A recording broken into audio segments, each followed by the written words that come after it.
My name's Gail Halverson, and I am an architect, but I also run SEDA Land, of which is nothing to do with architecture, or very little, and I don't know anything about it. But that's one of the great advantages, is that I am actually distant from it. So SEDA Land is a group within SEDA which looks at rural issues and has the very ambitious aim of regenerating rural land, both environmentally, socially, and economically. And we have run lots of events over the last 3 years since we were founded. And I was told that this was meant to be a synopsis of the Scottish Government events that we ran earlier this year. Well, I'm not going to do that because, slide please. You've got them all. No, next slide, please. Brody's gone, right? Okay, there we go. Oh, you can do it. Oh, well done. So we ran 4 events. I'm not going to talk a lot about them, but the conversation we're going to have today is a follow-on from the conversations we had there. They were mostly about value chains. They're the 4 on the outside. They're all available on our website. The reports that went to the Scottish Government are available, and some lovely short films, which I will show you now. But it's also related to an event, the most recent event we had, which was solving the land use jigsaw, which was held at Go Falkland. And if nobody knows what Go Falkland is, please look it up. It's a fantastic regenerative farming festival held at Falkland Estate. It's an outreach of the Groundswell Festival that's held in England. So today we're going to talk about the theme is going to be store and flux. And I'm not going to try and explain that to you because that's going to be explained by our scientist, who's going to be the first speaker. But store and flux in relation to soil, farming, food, and forestry, and water systems. And we've got fantastic speakers on all of those as they speak. If Scotland is going to be self-sufficient and resilient as possible, it's going to dramatically change. It's going to look very different from what you see it now, and hopefully that will come across during the talk. As always, the format for this is the same as all SEDA Land events. So we have short presentations by speakers, then we have a quick panel discussion, and then we open up to Q&A with the audience as soon as possible. So what I would like to start with is Jeff Squire will be speaking, but before he speaks, you're going to have a teaser of another project we've done over the last year, which is designing a digital game with Adaptation University about land use and all the decisions you make on what you plant where and such like affect the outcome of the game. And that is going to be available on our website very soon. We launched it in August, and we have already applying for funding to develop it to the next stage. So it's a really, really exciting thing. And you're going to have a quick teaser. We see the light here to guide us.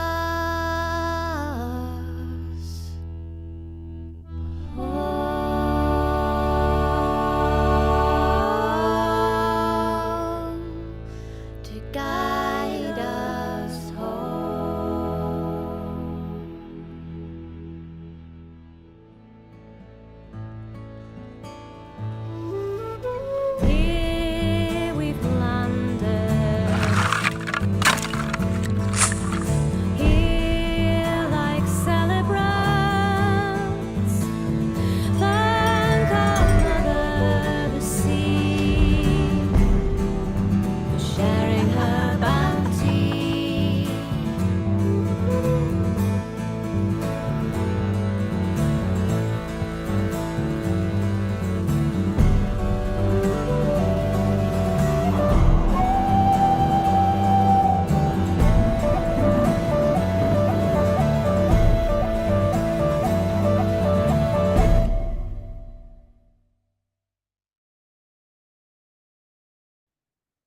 So hopefully that will make you all grab for your phones to play the game, but it's not there yet, but it will be very soon. But as I say, it's only the first iteration. There are still we still need to make some tweaks. So although you can play it, it's going to get even better with the second iteration. Now, so this leads me on to my first speaker, who was on the design team for this. He was the scientific advisor, Jeff Squire from the James Hutton Institute, his title being Honorary Principal Scientist, and agroecology, ecological resilience, food security, and environmental impact. So he knows it all, and he is a real, I hope he's going to appear actually sometime. Can we just say hello to him before we have his slides? It'd be nice to say hello. Oh, all right. Okay. Well, you will see him. Can you hear me? He's a lovely man to look at too. But he was so inspirational in the game, because not only is he one of the top scientists in soil, he also knows everything about Scottish mythology. He brought in the idea of using the Cayley and such like, and was telling the students about the Pictish standing stones, which are one of the things which you time travel through in the game. So there's Jeff, and Jeff's going to start by explaining store and flux, and then talking about soil and food. Okay, can you hear me all right? Yes, we can. Good. Well, thank you for the opportunity. Stone and Veil, the title of the game, stone implying some degree of permanence and establishment in the landscape. And the veil in this is esoteric lore, these places where creatures might pass through from one world to the next, implying a flow or a flux. The ecological analogy of this is store, the ecological store, for example, the soil, and the flux, for example, of solar radiation, sunlight, I mean, and rainfall. And among the questions that you can see one there, a big flux hitting a dam, brought up in the discussions with the students was, can Scotland or the UK or anywhere survive the next big flux? And this is what we're going to talk about now. You got your hand up, Gail? I'm trying to get Brody's attention to put the first slide up, please. You're talking about it as if it's there. All right, we're working on it. Oh, here it Next goes. slide, please. So what are big fluxes? Well, there are biophysical ones like tsunamis, volcanoes, earthquakes, and so on. And there are ones that are caused by human influence, war, blockade, pandemic, and whatnot. Now, these are different, but they do interact with each other, and often one will trigger the other. And the question in the game was, can we survive these big fluxes? And well, yes, the answer is if we are prepared, we can survive some of them. Next slide, please. Sorry, Jeff, there seems to be a technical glitch. Oh, there it is. And how are we to prepare? Well, the crucial thing is to understand the ecological store, whether it's a managed system like agriculture or forestry, or a natural one. The store is mainly generated by plants producing organic matter, which binds with particles of bedrock, but also includes the extensive microbiome, the invisible organisms, the invertebrates, and of course the higher animals. And we take it also to include human knowledge and experience, because often when that's obliterated, the store is in danger. The fluxes, some examples are given here of solar income and rainfall, the water cycle. There's also the nitrogen cycle. And science must understand the crucial elements of the store and the fluxes and determine what state they have to be in order to ensure survival. Next slide, please. Now, the store is very delicate. This balance between the store is made by the fluxes, and also the store regulates the fluxes. And if the store becomes damaged or degraded, the skin of the earth becomes thin, then even quite a minor flux, big flux, can destroy, as in this erosion gully in Southeast Asia. And it was interesting to see that in the last couple of years, there have been erosion gullies like this appearing in Scotland as well. Next slide, please. And very often, a very big flux two big fluxes will combine to cause devastation. And the US Dust Bowl is an example of where there was a human flux taking away the vegetation, and then a kind of meteorological flux, which really caused massive dust storms and famine and hardship. I'll read these lines out from John Ashe, writing in 1948. The pioneering axe and plough rapidly upset the interplay of natural forces that had formed and preserved rich soils. The same tide that rolled the frontier forward from the Atlantic rolled back nature's stabilizing mantle of trees and grasses and bared virgin soil to weathering. So how can we avoid this? Next slide, please.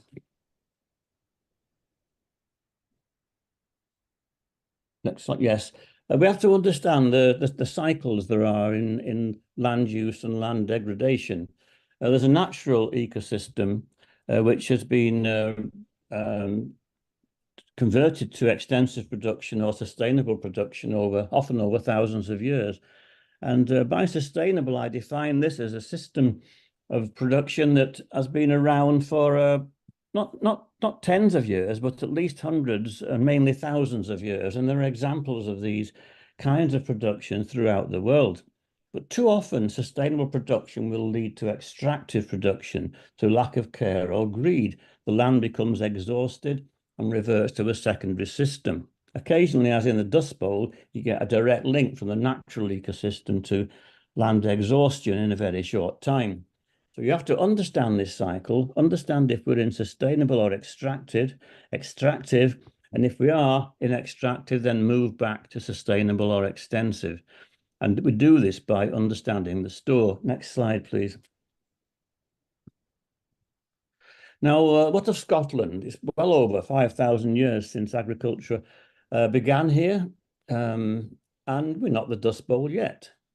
But are we sustainable? Are we extractive? Whereabouts over this period where have we become? Next slide, please. And while there are many examples of sustainable production in Scotland, and I mean that, there's good examples of it.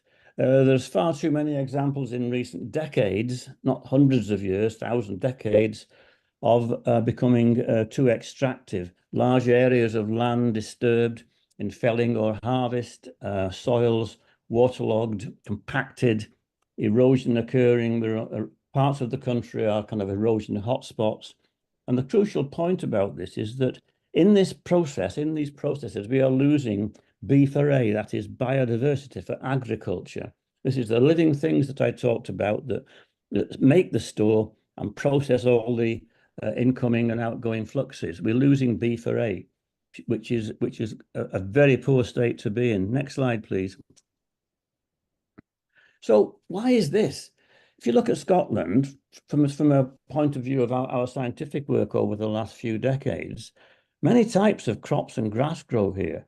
At a project called the Living Field based at the Hutton, we grew over 200 species of plants that had been used or are being used for food, timber, medicinal purposes, dyes, and so on in one little area. The latitude is shown on the areas shown on the map, the darkish areas are the arable and managed grass, within a region of the world where there's an ideal balance in summer between incoming solar radiation drawn out over a long period and temperature. Yields are high, potentially by global standards. And the weather, even though people think it's terrible, is really within safe limits for most plant growth. So plants grow well, degradation needn't occur. Why is it occurring? Next slide, please. And what we're seeing now, this is quite a complex one. It's my final slide, but it shows that where people are at a given time will depend on where they've been over recent centuries. And I'm drawing this connection now between the 1870s and the 2020s. And the line here shows the area of arable or tilled land, the other area being mainly managed grassland in Scotland, and its progression over the last 150 or so years. In the 1870s, there was a major biophysical flux of terrible weather, massive killing of livestock, crop failure, famine, really severe deprivation. And the big human-induced flux came from government, and it said, well, we aren't going to bother helping you lot. We're going to import the food, and food was imported mainly from North America. There followed a phase of rural depopulation. A.J. Simon called it the 40 bleak years, when agriculture declined, rural farm workers left, and so on. So that by the time the two great blockades of the last century occurred in 1914 and 39, the country was simply unable to feed itself. You can see upticks in the areas here, 1915 and so on, back to arable, and again in 39 up arable, but they both soon declined again. And perhaps the only sign of reasonable foresight here came in what was called the Agricultural Expansion Programme, late 1940s, 50s. And this was a plan, a government plan to actually improve things for the future. And it led to the phase of intensification, 1960 to 1990, when yields in this country trebled. At the same time, inputs trebled, with especially of nitrogen fertilizer. And by the mid-60s to 70s, the country could actually feed itself in cereals and legumes and so on, and vegetables. But the problem was, it turned to globalization. It was a time when countries could source their food almost anywhere. They bought the cheapest food from international food chains. If you think of something like beans on toast, which was my staple diet as a kid, it comes from 10 different crops, none of which are grown in this country. Stunning, really. So the agriculture here moved more towards alcohol and livestock and away from the grain cereals and so on. And CAP subsidy didn't help very much. The problem is, and the result is that now pollution in the region is really up. Biodiversity in general is down, as you know, but particularly the beef array, the microorganism biodiversity that supports agriculture, is down. We're still as reliant on food imports as we were in the 1880s, and the disconnection continues. So there's a long history here of being ill-prepared, and you just have to ask, why is it that government has enabled this to happen? It's enabled it, it's not let it happen. Next slide, final slide, please.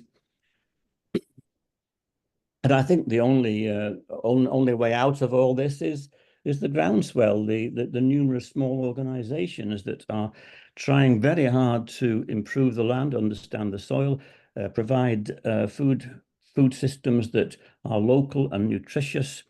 I think this is the way to go, because time and again, governance has shown that it's not up to the job, it's too short term. So I'm ending on a positive, but there has been a good 150 years here of quite negative. And I'd like to just go over what the Gail said earlier. Phase 1 development was a load of fun. Adaptation students and staff brought a lot of new questions, and those who tried to answer it in SEDA Land and James Hutton Institute we're enjoying the process. So thank you very much for inviting me. And thank you, Jeff. As you know, you're not allowed to go yet, though, completely, because we will be having a Q&A later.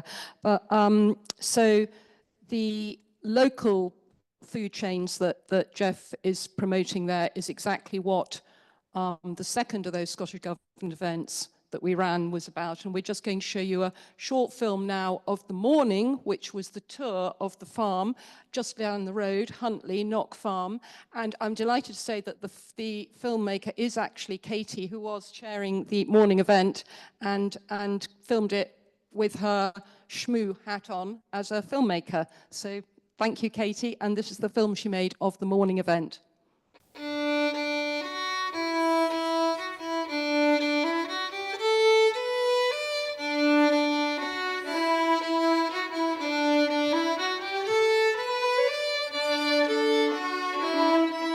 We are 1,320 acres, 530 odd hectares, mixed farm, organic since 2006.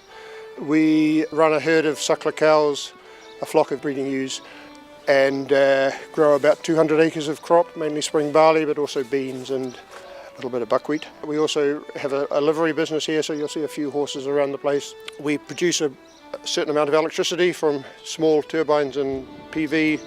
We have a biomass heating system, and we sell stones, mainly for landscape.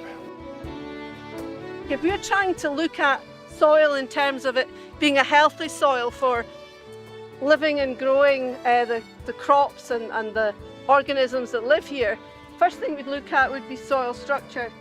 But there's a visual estimation method of looking at the soil structure. What we do is we look at, first of all, the degree of development. So is there good structural development? We then look at the shape. Are the beds, are they granular, are they blocky, are they prismatic, not here, or are they platy, that's horizontal.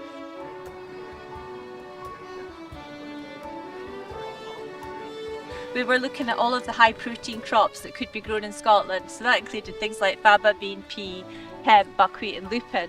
And the two that we've taken forward, because we've had the best results from, is really hemp and buckwheat. And we've had good results from a nutritional perspective, but the environmental benefits of both of those crops make them really worthwhile. Beth and I have been here since 1989. Beth's family, who owned the farm originally, have been here, bought the farm in 1923, so last year was our family's centenary on the farm. It's always been run as a mixed farm for the last 150 years or more, and we've carried on that process. All we've done is strickened it up a wee bit by going organic. Of the 1,300 odd acres, something like about 350 acres of it is not farmed. It's down in trees, or it's down as commercial woodland, amenity trees, conservation areas, moorland and that sort of thing. So that leaves us just under 1,000 acres which we do farm. Of that, about half of it is rough grazings and half of it is in the arable rotation. So there's only about 500 acres of the farm is in the arable rotation. Agroforestry, it's a word which has been used around the world to describe an integrated approach to growing trees and farming on the same piece of ground. So it's an intercropping, if you like, and it's where both land uses gain and there's a overall benefit to the practitioner on the ground. Personally, I think it's an essential part for farms who are thinking about the future, because we live in a changing climate and trees have an awful lot to contribute to that aspect, both mitigation, adaptation, and they're tied in with water management. Water management and trees kind of go together. If you're thinking about both those things, you're going to be building resilience into your farming system. Our barley is mainly malting barley we grow. We grow also for feeding our own livestock. That generally goes away for malting. It actually now is committed to 2 distilleries who both make organic whisky. Our whole concept is very much integration. We consider ourselves primarily as land managers more than farmers perhaps. We couldn't keep the cows without the sheep, without the horses and without the crop.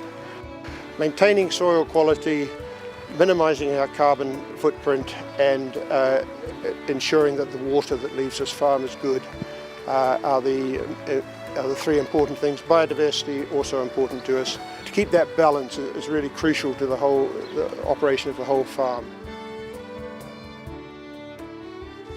In this capsule there lies a story, an ancient tale of seasons past and golden glory, plants spent, bloom faded, past weathered to hardened skin that speaks in hushed whispers of the tale within, of soil and rain and sun, and oncoming seasons chorused through by insect hum, and another year that's yet begun.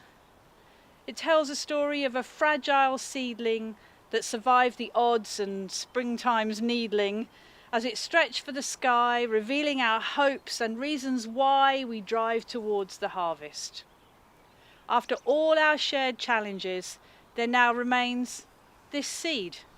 And in the circle of this long story of the battles fought and won, within this small hard casing is the story yet to come. Thank you.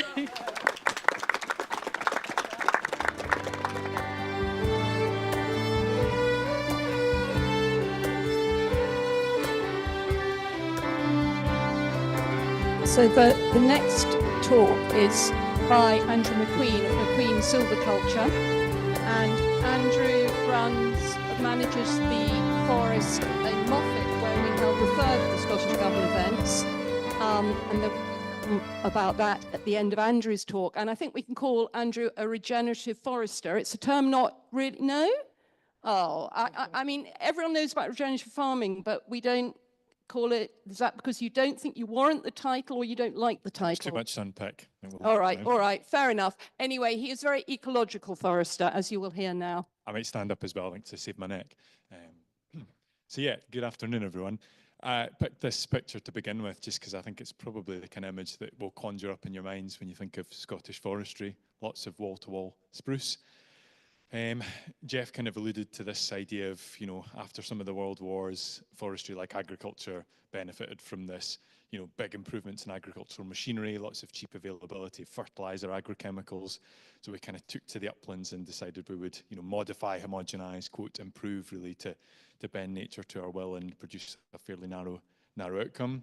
You know, those forests were created as part of the sort of agricultural policy of the time, and for what they were created for, they've succeeded wonderfully, and they've produced lots of timber and produced or rather supported a very buoyant domestic timber sector. But you know, societal demands of forests have moved on quite considerably, and I think you wouldn't have to argue too hard to say that, yeah, the definition of success is a very, very narrow one.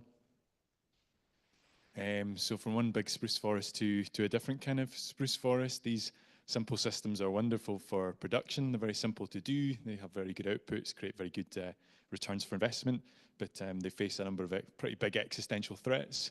So there's some large spruce forests in Central Europe, well, all over Central Europe really, that are facing sort of landscape scale mortality due to the impact of a particular beetle called Ips typographus.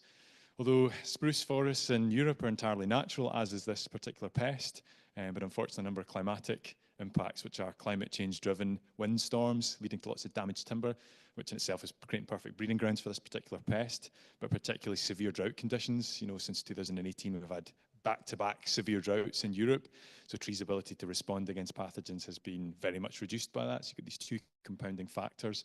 But the third one really is human influence too. We have taken steps to actively simplify forests to make them more productive in one sense, but it's left them potentially quite a lot more vulnerable to the slings and arrows. So as a large-scale spruce grower in this country, it's a pretty big cautionary tale of the vulnerability of some fairly simple systems on the continent. Closer to home, we've definitely seen impacts of changing climate. I guess it's probably easiest summarised as just extreme fluctuations, extreme variations. So picture on the left is some spruce getting very badly frost damaged.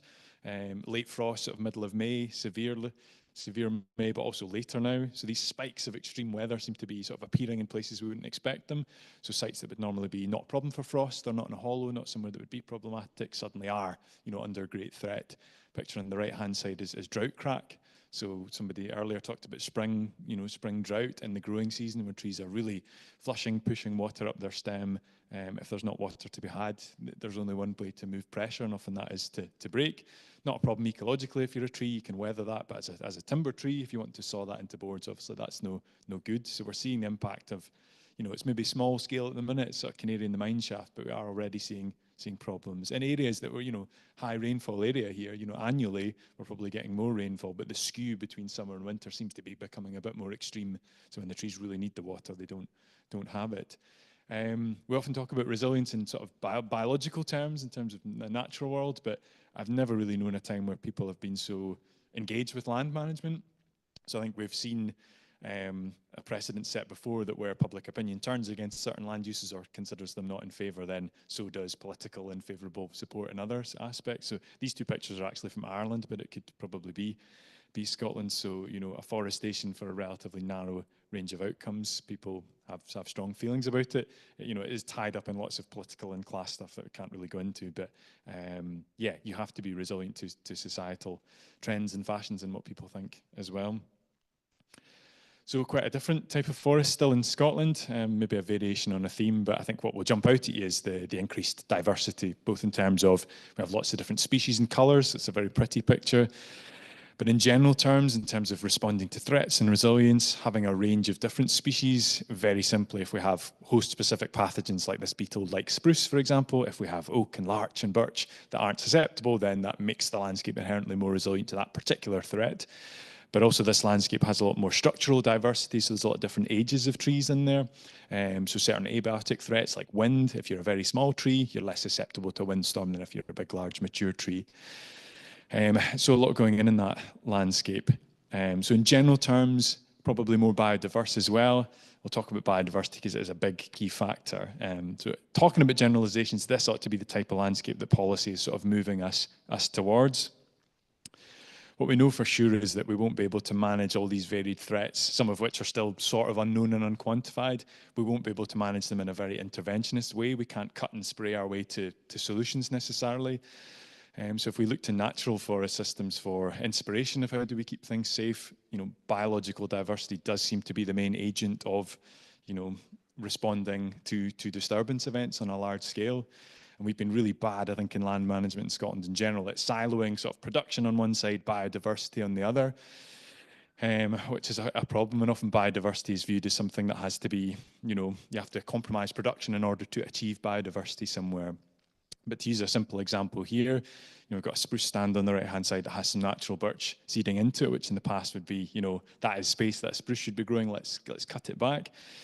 But if we use those lovely buff-tip caterpillars as an example, if their presence because of that birch that they feed on is likely to increase the invertebrate or avian predation in the stand, if it brings more natural enemies into the stand, perhaps that when bark beetles come to damage our cash crop, there's more natural ability there for those to be mopped up by biological diversity.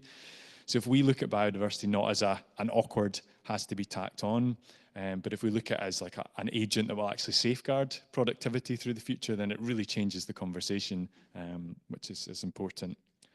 So why don't we just do it? If that's so good, wonderful, why aren't we just doing that everywhere? Well, we have the luxury at things like conferences. We can speak in general terms. We can say generally more diversity equals more resilience. And we think, yeah, great. And everyone claps and wonderful.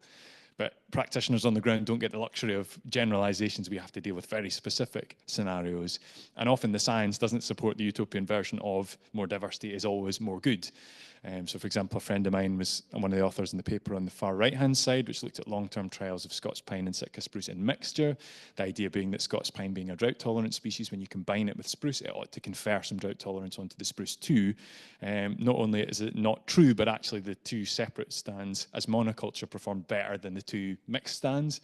So it's not to say that diversity isn't good and doesn't work, but we have to be really careful that we don't just sort of, make up as we go along. We do require the science, and often the science can't keep pace with the decisions that we have to make on the ground now. So I think, whenever there is danger, you have to be aware of charlatans. There's plenty of consultants that'll come and tell you, you should do this and charge you lots of money, but actually maybe that's not the case. So we do have to be a bit careful.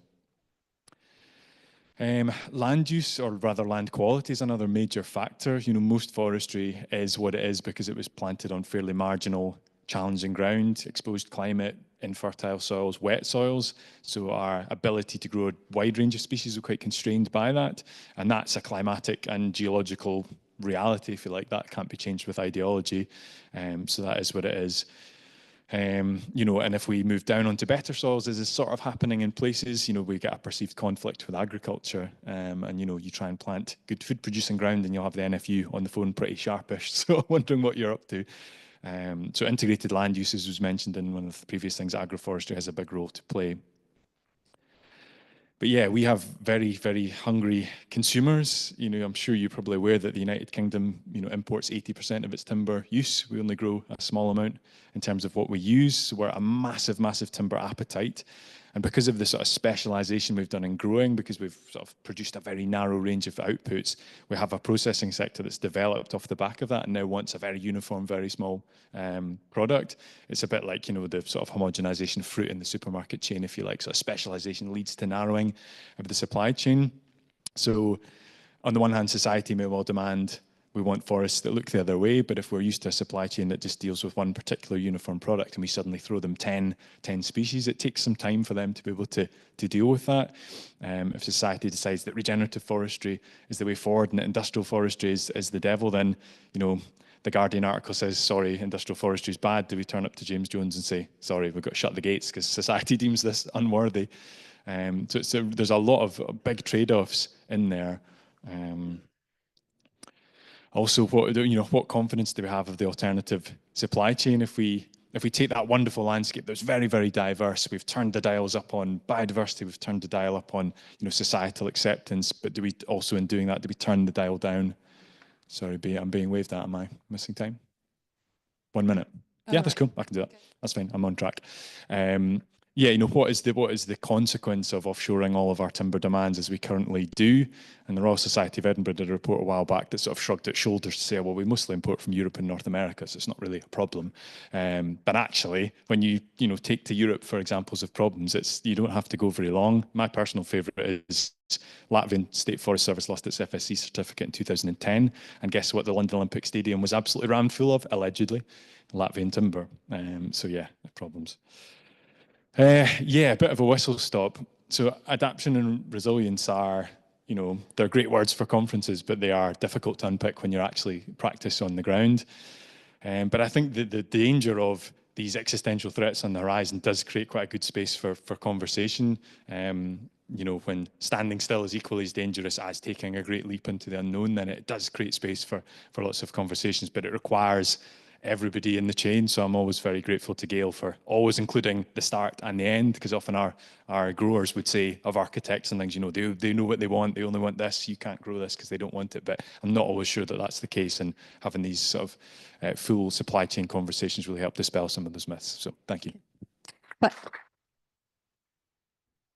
Thank you, Andrew. I think that last photo is of his wood, but now you're going to see a film of it, so you'll see it in its full glory.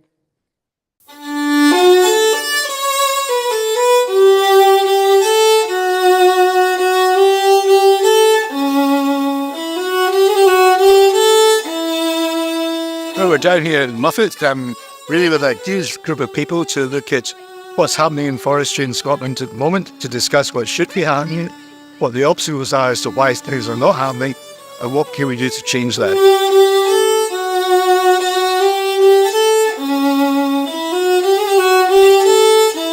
We are having a tour of Crofted Forest, so we're going to see lots of different planting patterns and some different species and hopefully give people some inspiration. It's about 250 hectares. It's a mix of existing plantations in the 1970s, which we're restructuring. And I guess what's maybe unusual about the project here is that we're slightly lower elevation, slightly better soil types than forestry normally gets to operate on. So we have a lot more options in terms of species diversity. So we're growing a wide range of species, but also species in mixture with each other, partly for timber reasons, but also partly for things like biodiversity and for climate resilience.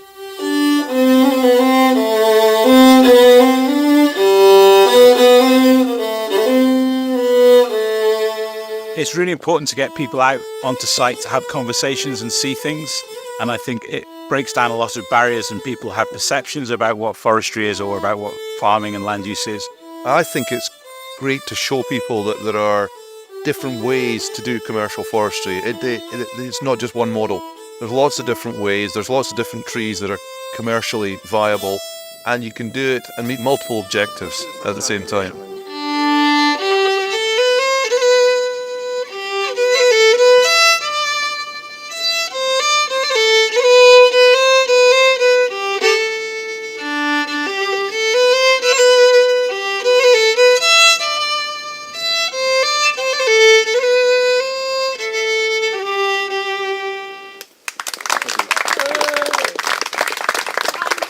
The birks o' Croft Head stand and wait for times to come and grow more great, more closely, often, tall and straight. The birks of our Croft Head. Thank you.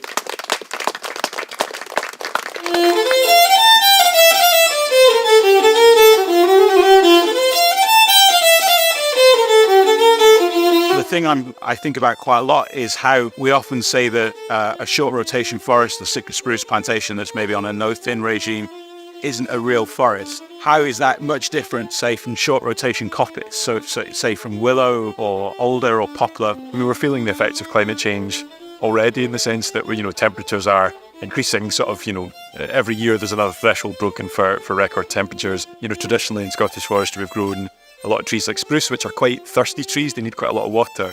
So now we're maybe moving into, particularly these lower elevation, better soils. Maybe there's a case to say that in 50 to 100 years, spruce isn't going to maybe be as suitable, or it may be more susceptible to pests and diseases if it's under drought stress. So we don't necessarily know what will be the better answer, but I guess we are trying to spread the risk, planting different species in different patterns to maybe try and hedge our bets for what might be coming. But absolutely, our project is still very much about production of timber, so spruce and Sitka spruce particularly, although it's much maligned, is still very much part of that.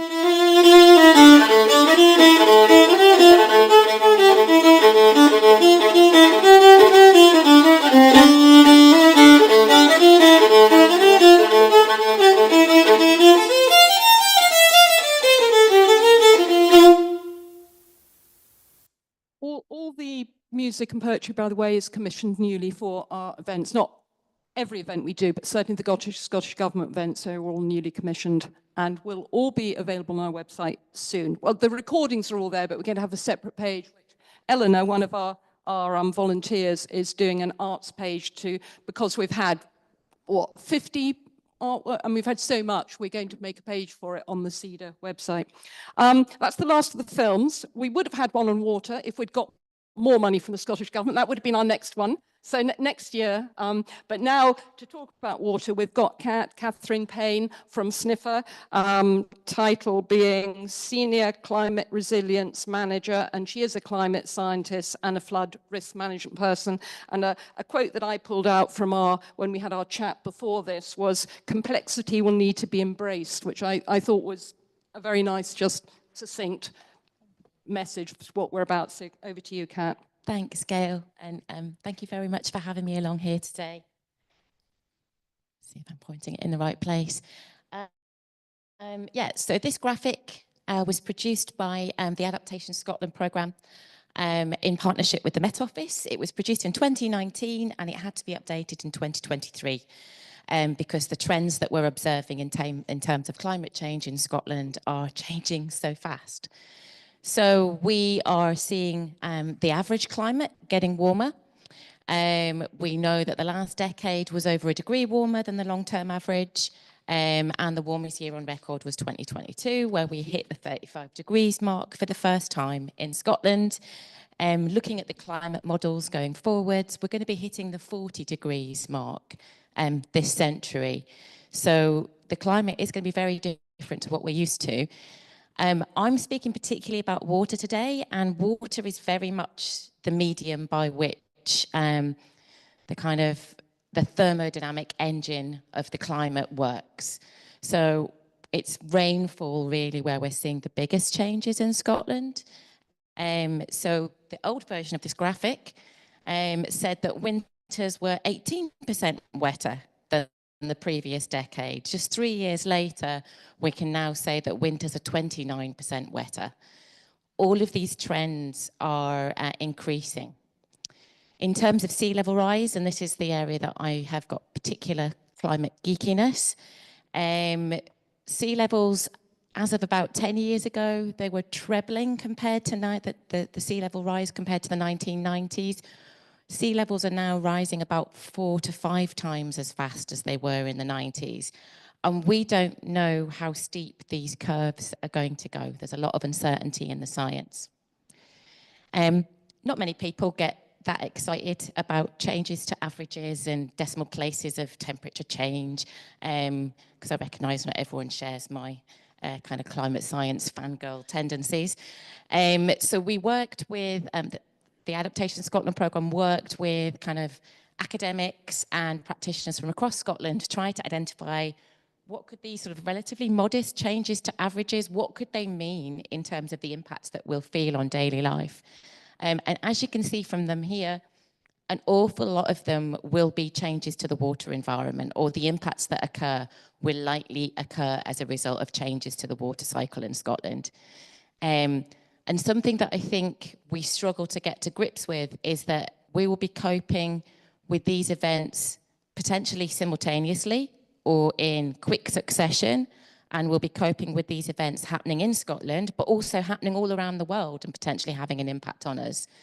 And it's a real stretch of the human imagination to try to think about that, but you know, I think it's fair to say that the future is going to be very messy and very surprising. In terms of adaptation and you know why we're all here today, I think generally adaptation people can't really visualize it. If you say to somebody, we need to take climate action, they'll think about, oh, right, yeah, renewable energy, electric vehicle, get on my bike rather than get in the car. Or they might think about carbon storage, but most people don't really think about adaptation. But what does it look like? Well, it's any action to reduce vulnerability to actual or expected impacts of climate change. To say that we need to focus on adaptation is not to denigrate the other two. We need to be getting to net zero as soon as possible. We need to be capturing the excess carbon that's in the atmosphere. But in terms of protecting ourselves from the impacts, which we know are inevitable now because of time lags in the atmospheric system, we have to be thinking about adaptation. And it makes the biggest sense, because we've got a very short window of time to act, if we can combine all three of those types of climate action into every project. When we're thinking about adaptation and what it looks like, we're actually quite lucky where we are today in that we've just been through a massive societal period of adaptation to a rapidly emerging external threat. So we saw from COVID-19 that if you are reacting on the back foot, that you will tend to make decisions which have negative consequences, that might widen inequalities, and that your adaptation action usually needs to be kind of multifaceted. You can't just wear a mask or just, you know, sing happy birthday while washing your hands. Was that really advice we were given? So it's the same thing with climate change adaptation. We need to be thinking about how to make all of these different aspects of modern life or a business or a community more resilient. And we need to be doing them all at the same time. So everything, everywhere, all at once was what Antonio Guterres from the UN put it as. So thinking more specifically about the water environment, well, climate change itself originates from kind of problems of flux and store. We have effectively moved a huge geological store of carbon into now being an atmospheric or ocean-based store of carbon. But how it's going to play out in the way that will be most threatening to us will be via water. So for every degree of warming that we get, the atmosphere can hold 7% more moisture. So effectively what that is going to do is it is supercharging the water cycle. Unfortunately, water is one of the really hardest things to model in climate models. Cloud cover, evapotranspiration, the jet stream, the Gulf Stream, sea ice dynamics, all of these things are really, really tricky to model. So there is a lot of uncertainty. We know, for example, that the Gulf Stream has weakened really significantly in the last 2 decades, but we've only got data back to 2001. We know that a lot of the sea level rise projections, they don't look that bad this century. We think, oh, 60 centimetres, that's not too bad. But actually that doesn't include a contribution from Greenland and the Antarctic, because that was put in the too hard to model. We can't put this in the IPCC report. So we could be facing multi-metre sea level rise this century. But the dynamics that lead to these changes are really hard to model. So this is the area where I'm a climate skeptic, and I've worked with models for 24 years. All models are wrong. Every single climate model is wrong, but some of them will be useful. And that this kind of gets to the grip of the climate crisis. We don't have a map of the future that we can use anymore. That, you know, we can't use the past as a guide. So the future is going to be messy and surprising. And in terms of rural land use, but also urban land use, we have to be thinking about this supercharged water cycle in particular. There's some really good resources on the Adaptation Scotland website, and this I think is one of the most useful. It's called Climate Ready Places. And what it does is it sets out 6 stereotypical Scottish landscape types. There's lowlands, uplands, coastal, urban, suburban, and industrial. I think that's all of them. And it shows you what they might look like before adaptation, and it shows you how we might need to change them to make them more adaptive and resilient. So this is a typical lowland. You can see that there are canalized rivers. We can see waterlogging of ground. We can see homes and critical infrastructure built right up next to major watercourses. And we can see, you know, that there's not really a lot of space for nature in this picture. And this is a version of where it's adapting. We never say that a place is adapted. We never know what the final endpoint is going to be. It's not like net zero. We don't get to zero and we're all done. So on this, you can see, I have to say, on the actual resources on the website, you can click on every little bit of the image and it'll tell you what's changed. They're really, really useful. But you can see here that things like the extractive gravel pit, that's now a pond for biodiversity, water management, and also recreation. You can see that the playground that's right next to the river, that's been retrofitted so that now it's designed to be flooded and it will recover quickly. You can see that we've renaturalized watercourses, that we've let the river reconnect with its meanders to make that space for water, so that the water then doesn't come shooting downstream to, you know, Brechin or whichever unfortunate town happens to be downstream of the watercourses. You can see that we're changing some of the crops, that we're perhaps ploughing with the contours of the land rather than perpendicular to the roads, so we're not flooding roads. There's a lot of little changes that have been made, but the overall result is really quite significant. And these resources demonstrate the kind of how specifically place-based a lot of adaptation has to be.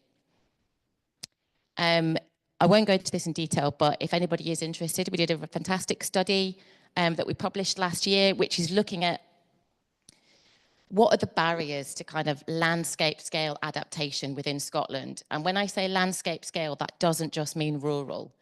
Cities and towns are part of the landscape too. And how can we better manage and use our land in Scotland to mitigate some of these threats that are coming to us from climate impacts? And some of the key findings are there, but again, that's on the Adaptation Scotland website. But what you can do right now, I would suggest, go to the website and look at the resources, work with your local climate hub, but also spread the message that the measures that we need to adapt to the impacts of climate change, it's not going to be like a hair shirt. They will actually help deliver better places, more livable places, better well-being, better quality of life, and stronger local economies. So, yeah. And then I've got a really cheeky ask as my last slide. But if anyone is based in Southeast Scotland, whether you live or work there, we're currently carrying out a climate risk assessment for the region. And one of the things we want to gather is people's stories of damage and disruption that they have noticed in the region. So if you scan the QR code, you can add a wee story to the map. Thank you very much.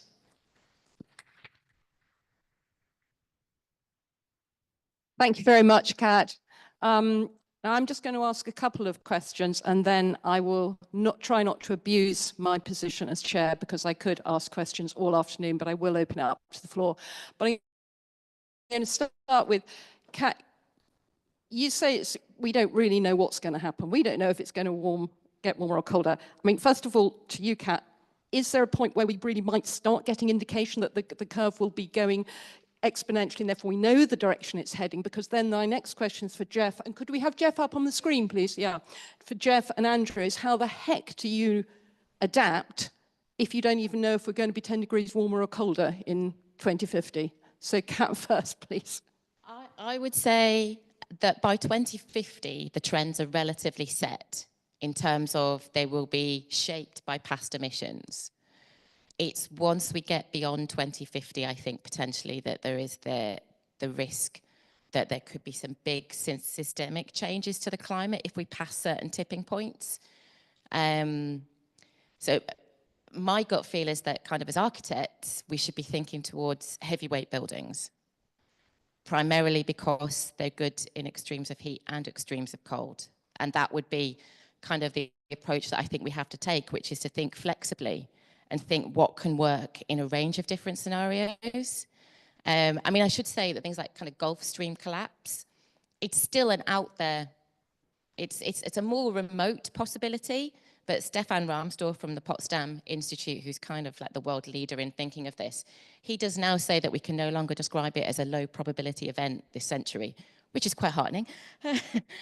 So yeah, the fact is the models are only going to be able to point us in a general direction, but we can't wait for them to be settled before we act.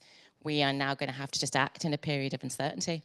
Yeah, right. Thank you. I mean, so for architects, it's easy, apparently. We can design for both. But for crops for food and crops for wood, I think it's a lot more difficult. So Jeff, first, how do farmers adapt to that? Well, the region has adapted over many centuries, millennia, by growing a range of different crops and trees. Now, we're fortunate, unlike some countries, where we have three main cereals, wheat, oats and barley. We relied on oats for quite a long time, many, many centuries. Provided we can adapt these in different formations to different growing formations, whether it's agroforestry or mixed cropping, different seasonalities, different varieties, then that will help us enormously to get through. Also increasing the sheer number of crops that we no longer grow. So the great agricultural depression meant really the end of beans and peas for us. It took them a few decades. It bottomed out at 1930. But the idea is to resurrect and bring back as many of these kinds of plants as possible, grow them, and there are individuals and small groupings doing this anyway. These plants will have different temperature ranges for best growth.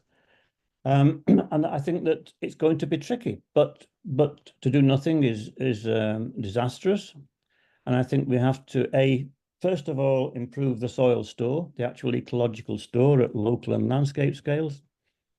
Introduce and test out more of the lost crops that we've got. Reduce emphasis on the very major crops that we might continue to have, such as malting barley. I'm sorry to say that for those who grow it, but it is a very dominant crop now. And work towards it quite quickly. It's not as though we're starting from nothing. We're starting from a fair bit of experience and knowledge. And I think that we take heed from the regenerative farmers that are already doing it. The same applies to grass. Instead of just growing one grass, perennial ryegrass, in the 1800s, they were experimenting with 20 species mixed grass seeds. So 20 different species going into a field of grass for grazing, and these species compensated for each other. They compensated for all manner of different threats against them, against the sward. And we've lost that, but it can be easily brought back. Thank you, Jeff. So going to be drinking less whiskey, I'm afraid, folks. I think was the bottom line more there. quality whiskey. Okay, no, quite right. Andrew, trees. Yeah, obviously it's not an easy one, but we're lucky in forests that, trees and forest environments can create their own favourable microclimates effectively.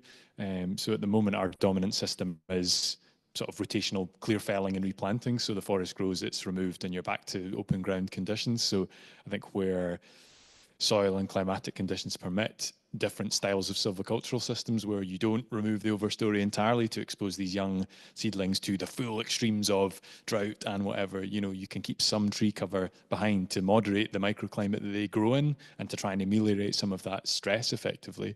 And yeah, like Jeff has mentioned with grasses, trying to widen the palette of tree species. But I genuinely do believe as well that increasing biodiversity of plantation systems will hopefully increase the amount of just natural moderators of these stress and insect epidemics and things like that. It's not a panacea because, yeah, nothing is, but it will certainly do no harm to.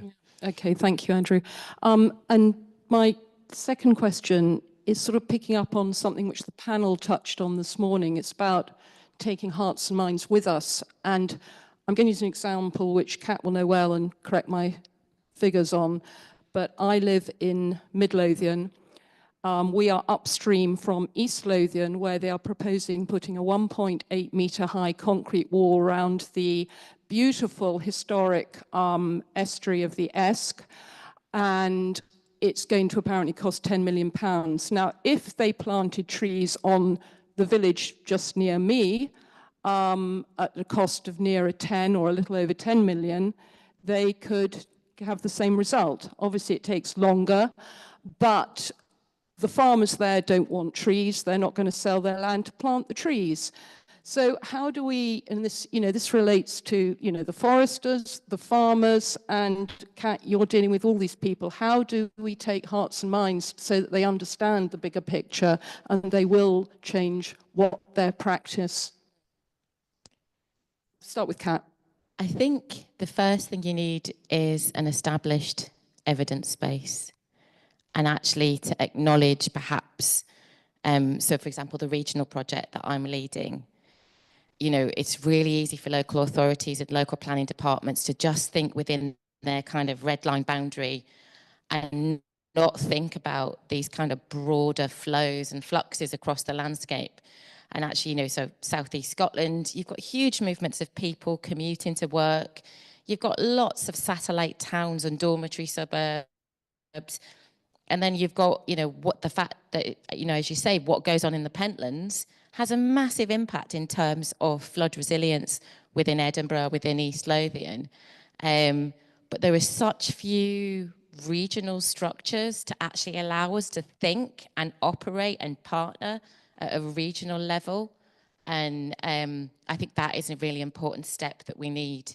The first is kind of gathering the evidence and actually presenting the evidence and collaborating with stakeholders from every kind of sector and community you can imagine to gather these stories.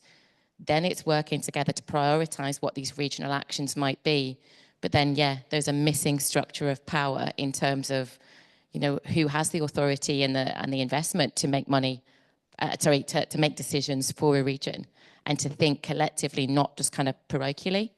Yeah, no, thank you. And bioregioning being a very good example. Yeah. I mean, and biotacide. Jeff, farmers, you deal a lot with farmers. I mean, one problem, of course, with farmers is it's a way of life. It's not just a business. Often it isn't a business. It's only a way of life.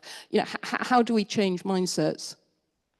It is difficult to deflect existing interests, but I'm heartened by the fact that we could not have had this conversation 30 years ago. It would have been almost unheard of to talk in these terms about the future. And things have changed enormously from what were really entrenched attitudes to getting the highest mass yield possible. And now people are talking about the nutritional quality of some of the main cereals and so on. So I think we have to keep talking, pushing, and I'm heartened by some of the recent, you know, examples of communities really pushing hard to change the attitude of the big players and using legal means to alter what's going on. So there is no easy solution. But farming is changing, there's no question. And I think that the evidence needs to be presented time and again. You look at somewhere like the place you showed the farming there, Mr. Paulson and Co.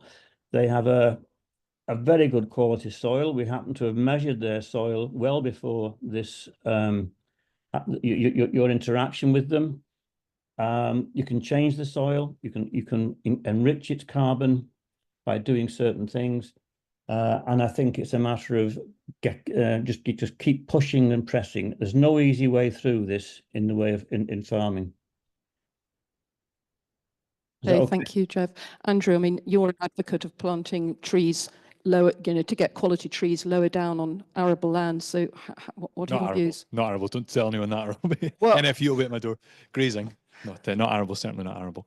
But yeah, I mean, I think the backdrop is that, you know, we have a pretty considerable land tenure issue, don't we? I mean, most of the population doesn't have a lot of equity in rural land use decisions. So I think that's why you get these very flamey culture wars between sort of establishment versus whoever, and they're not often that productive. So, you know, even mentioning Anders Poulsen, you know, that's not very good land tenure. You know, Danish billionaire having all this stuff. The difference is people have decided that what he's doing is good, but who gets to be the arbiter of what is good or bad? So yeah, the movement of, you know, community woodlands and things like that, the more people are able to be faced with the reality of what it means to do these things, you then find you're not as far apart from people as you think. So I'm very much in support of more people having more equity and seeing what is involved in land management, and then it tends to break down these culture war barriers, I think. Quite right, and Seedland certainly promotes that view. Do we have, David, do we have any questions from, yeah. Right, this is off to the online Zoom world. Let's go for Louisa Philpott, who's come in with a couple of questions. She had one earlier, which can probably apply now. So is there, speaking of Anders Poulsen and other people who are trying to do rewilding big landscapes, have we got any research on what their effect is yet?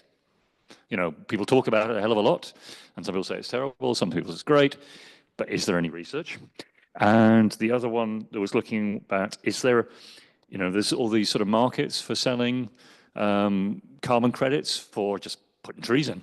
Is there any sort of investment opportunities for the things that we're talking about that might be more productive? So the urban stuff that people talked about this morning, or the stuff you're doing, is there a market for people to invest in that? Or is that just, you know, you have to do it on your own? Okay, 2 questions there. I'm not sure, maybe Jeff might know about the research, don't know. I mean, certainly with rewilders, I mean, my big bone of contention with them is that they don't talk about people, or only in terms of tourism, which is a low-skill, low-economy job. So that's my bone of contention with them. I think what they're doing ecologically is very good, but I think they need to include people and work in much more imaginative ways.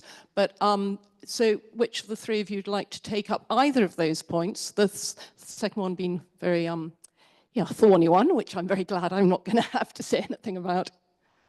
I mean, I don't mind jumping in this carbon thing, because that's always thrown at, you know, planting, and I've done my best to avoid carbon and stuff, because it's, yeah, I don't know, you know, foresters meetings were always woolly jumpers and dogs, and then carbon credits came along and there's architect specs and fancy suits and whatever. No offense to architects, I'm sure your glasses are very nice, but yeah, so I don't know, paying people for certain outcomes, you know, Jeff mentioned CAP, it's like paying people to do stuff. I don't know, it sounds naive, but it never gets that great an outcome. When people want to do things because they feel they're the right thing to do, you get 90 to 100%. If you pay someone, you know, to go and do something, you get 40, 50% if you're lucky. So yeah, the question was about what do we do? Otherwise, I guess I'm just rubbishing what is there now, so that's not that helpful. But yeah, not all tree planting is about carbon. I'll jump into the second question as well. Yeah, at the minute, there is a significant finance gap when it comes to adaptation. We know this because actually, particularly when we're looking at landscape scale adaptation, so looking at, you know, for example, reforesting uplands to prevent downstream flooding, the people who kind of accrue the benefits are not the ones that are making the investment, and to create the linkages between that is really difficult. And potentially there is a role for insurers and reinsurers in here somewhere. Thinking about a more urban setting, there's a really good example recently at the Craigleith Retail Park in Edinburgh, where Scottish Water, the landlord, various tenanted properties, and I think another couple of partners in the project have actually all worked together on nature-based solutions to reduce the surface water flooding problem there.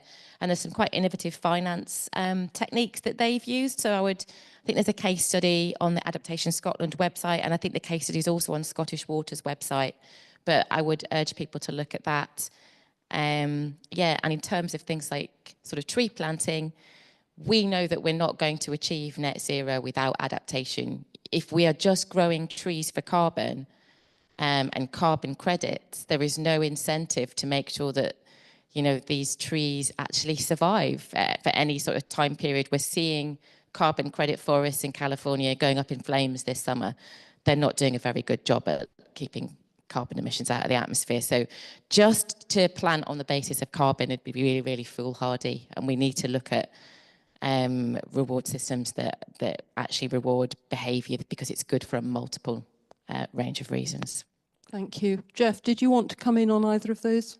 Just quickly, I must say I'm against carbon markets and carbon credits because they don't.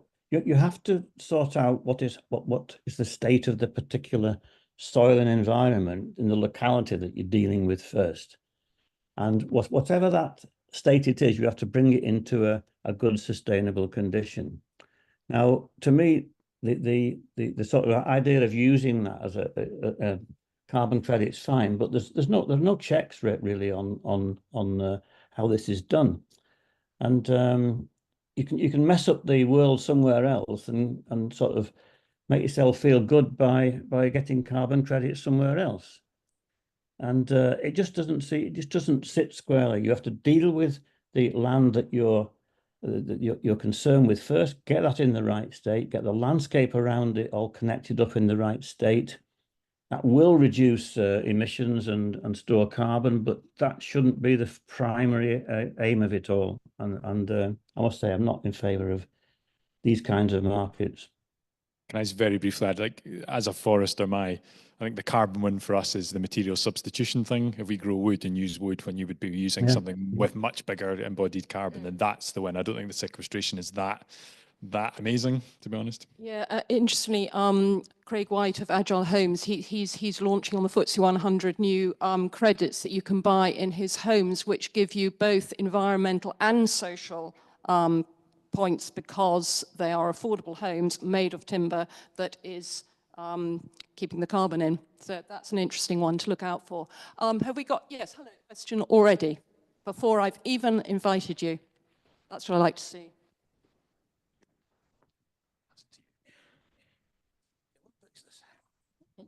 Thank you, and thank you all for your interesting talks. Is there any research into keeping the soil healthy for earthworms?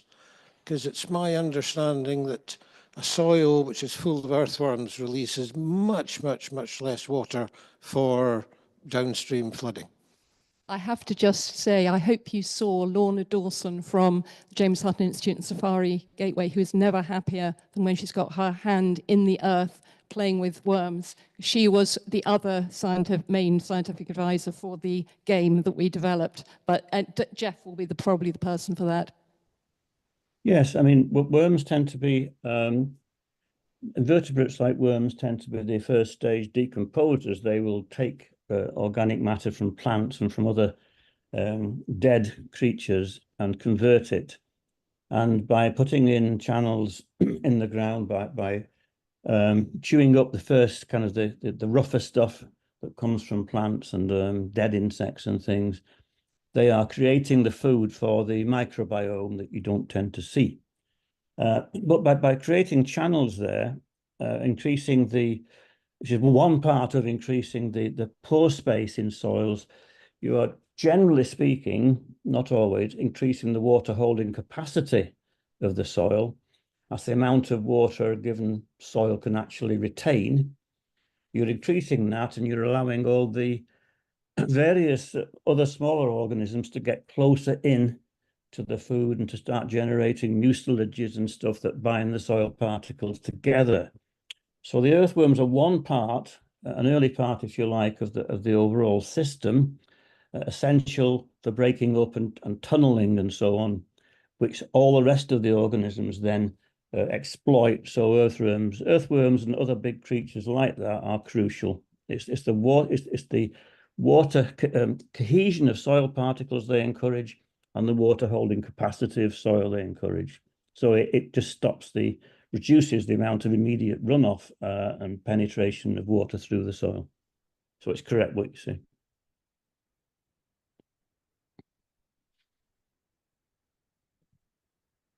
Any other questions from the floor or from remotely, David?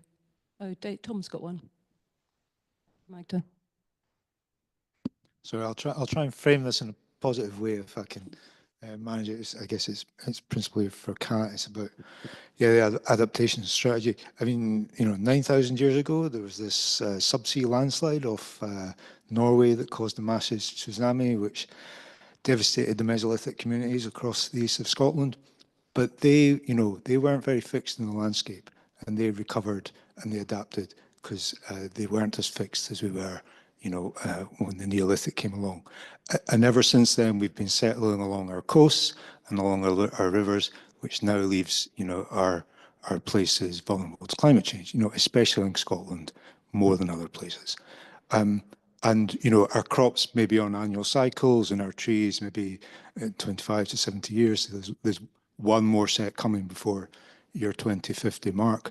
But practically all of the buildings and places that we're going to be in till the end of the century are already with us. So we're not going to be building lots of new buildings with this big mass.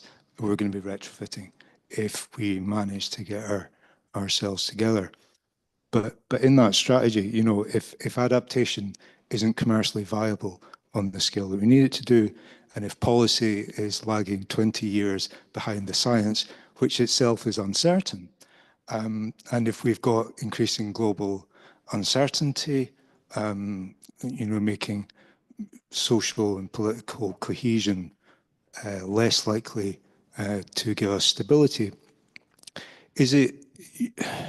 I'm just wondering about the people that are going to be left most vulnerable to impacts are, of course, the people who have the least resources to cope, in these settlements that we have. And so in this thing, if we need a biological strategy that's a regional one in terms of developing resilience, within the biosphere, do we need to echo that, as Gail was saying, with a human strategy that is about social cohesion as a resilient strategy in order that we don't have those outcomes? Certainly, I'd like to chip in there quickly, and that is that certainly 3 of our social government events were about local value chains. We are definitely carrying on the timber one. I'm organising that at the moment to follow on for that, and I think it's so important. Local value chains. There isn't the economy of scale, but when you look at all the benefits you get in terms of health and well-being, local employment, and just like at a simple level, if you know that your neighbour's cousin planted the carrots that you're eating, and that your father-in-law drove the van from the field to the processing plant, you start valuing that food in a way you don't if you buy it from an unknown person in a big supermarket chain. And then there's less wastage too. I'm convinced you wouldn't throw away so much food. So there are so many, and then there's the environmental benefits too. So I do think that keeping products within a local area, and that depends on what the product is, but I'm a strong advocate of that. Who wants to come in first on that? Yeah, I mean, maintaining social cohesion during a period of massive environmental turmoil and social upheaval is going to be incredibly tricky.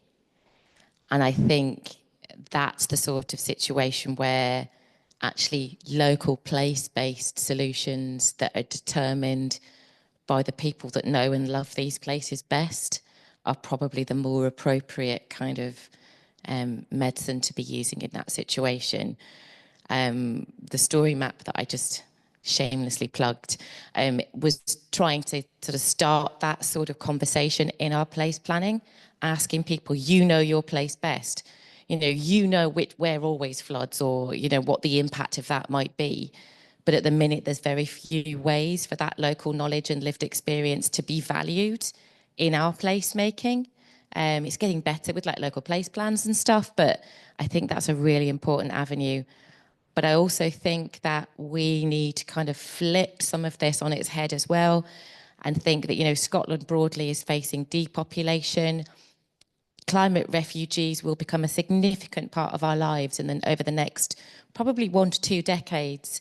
And we need to take that for the opportunity that it could be for our place, that we can provide shelter to people coming from parts of the world who maybe cause the least historic greenhouse gas emissions, but have borne the consequences, but that they can actually enrich our places in our society. But in the current rhetoric about immigration, that's going to be a really tough ask. Jeff, do you want to add anything before we end off? No, not particularly on that question, I don't think. Any other salient points? You're always full of them. Oh, well, then I think what we have to do is we've had three sort of people looking at different things: soil and agriculture, forestry, water. And I think we all agree, the 3 of us, that these things are combined really as one. You can't look at agriculture and not look at trees. It's a ridiculous way that the vested interests and governments are treating these things. You can't look at water, trees, and agriculture and food as 3 separate things, and they are too often regarded as quite distinct. So I would say, and I'm heartened by the 2 speakers who advocate the joining up of these different enterprises and land uses. So I'd like to end on that. We just need to keep going at it to convince the powers and the vested interests that they have to change their ways of doing things. Thank you. Jeff, and thank you for that was a nice note to end on, because that's exactly what SEDA Land tries to do, bring everyone around the table together. So if we could have Jeff, we'll have to say goodbye to you, because I'm about to put the slides up, the final slides. But so I will do my thank you. Thank you very much, Jeff Squire. Thank you, Catherine Payne. Thank you, Andrew McQueen. And then it's just to end off to say, I'm not going to plug all our events coming up. Look at the website for that, but I will plug our land resource pages. So the only thing up there at the moment is not forestry. It's been worked on at the moment, and there will be a forestry cog up there soon. But this is the go-to place, first stop for anything you want to know about these rural sectors.